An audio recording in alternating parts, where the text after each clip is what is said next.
Hi everyone and welcome to Next Medical Affairs. Today as guest we are pleased to welcome Tamara Krcmar from Servier. So we promise a great and interesting interview. Again, pleasure for having you today Tamara, and my first question is how are you doing? Hi, Dario. A pleasure is all mine. I'm doing very well, and thank you for inviting me. Okay, great. So let's deep dive into our more complex questions. And my first one is please share some key insights about what medical affairs means to you and what are your key beliefs and pillars which drive you forward. It's a very important question because, healthcare landscape has evolved quite a lot in the last, we can say, 10, 15 years. And the main evolution regards the fact that we are talking about the landscape with many stakeholders and with value-based outcome measures, care, treatments. And in all this, if you think the medical affair has even more, I would say, has even more grown in terms of strategic pillar of the company. Because medical affair, people in working medical affair are those who are in relation with these new stakeholders that are now, as I said, much more complex universe than before. When we say stakeholders, who are they? So we are talking about, of course, healthcare professionals, but it was also before, so scientific societies, regulators, policymakers, and very important, patients representatives. So you can see the important strategic pillar of medical affair, because this department is in relation with all the stakeholders, generate insight from them, create together studies with them, and that's why is able to shape the future of the company. From another perspective, which is this concept of value-based outcomes, value-based treatments, value-based policies, it is something that it's quite, let's say, well known today, especially for policymakers. And here again, the strategic role of medical affairs. Why? Because we are those who are designing and building real-world evidence, which is today really a hallmark of success for a pharmaceutical company. So this is how I see it. So strategic pillar of the company, because it represents really the kind of orchestrator what counts today for healthcare landscape. Thank you for the answer. My next question, from a global medical affairs role perspective, how would you describe today's role of medical communication? So it is a super important point. Why? Because if you think about some recent research about cardiometabolic, cardiovascular diseases, where I work in, we know that despite very effective treatments that we have today, the burden of these diseases is growing and will grow over the next 10 years.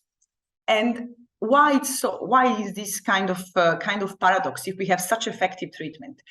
It is because behind it, we have some issues of aging population, of adherence to the treatment. And how can we tackle this very important point of, for instance, adherence to the treatment?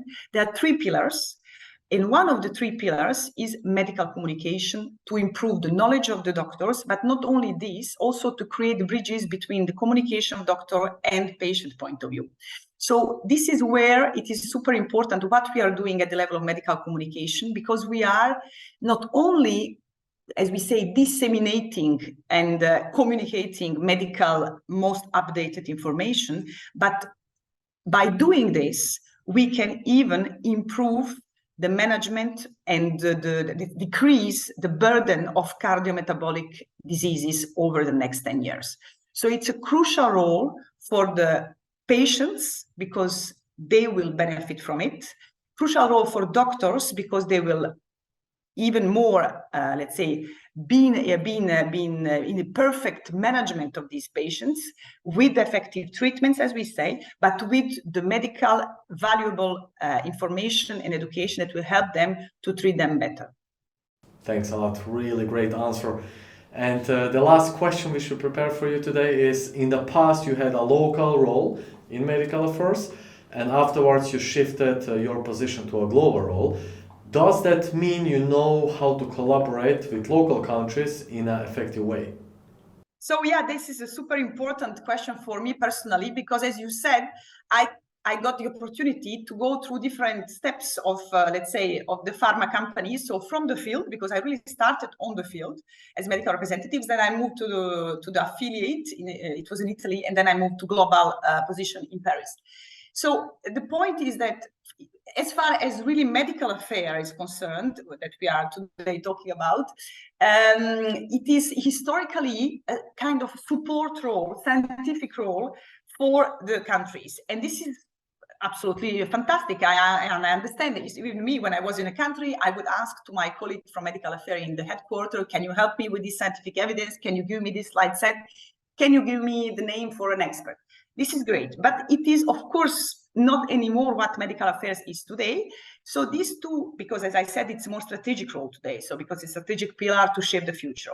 And we, in this new kind of role, we don't have to forget our, of course, support for the subsidiaries, but not only in a kind of reactive way, but we also have to be proactive to involve them in co-building together, let's say, a strategy. Of course, a strategy we can co-build with the countries that are very important for a given, let's say, disease product. We have to co-build with them something that it will be even more endorsed when we will launch it in order to, let's say, prepare and shape the future. On the other hand, we also have to be, I think, proactive to kind of in advance share with the countries what could be the novelties that are coming up in the medical environment of the disease that we are working in.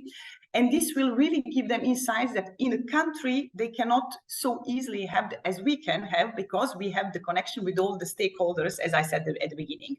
So from the kind of pure reactive support role, we have to move to proactive support and creation of vision together with the countries. Thanks, Tamara. Always a great pleasure speaking with you. Take care. Thank you very much. It was a great pleasure for me as well.